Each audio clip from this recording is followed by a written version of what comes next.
Ready to unlock the power of WhatsApp for your business and create automated communication magic? In this video, we'll walk you through the essential first steps of using the Wati API, making it easy for developers and businesses to integrate WhatsApp directly into their applications. First, you'll need a Wati account. Head over to Wati and sign up for a free trial. Once you're in, log into your dashboard.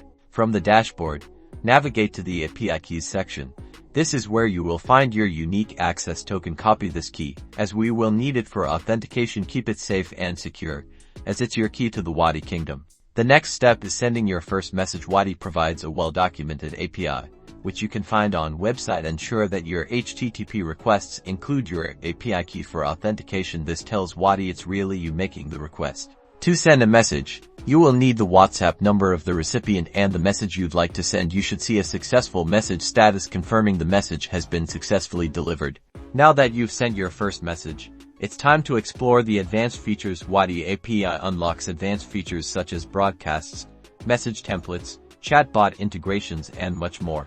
So, get coding and start building your customized WhatsApp solutions with the powerful Wati API. Let us know what you build and how you plan to transform your business with Wati.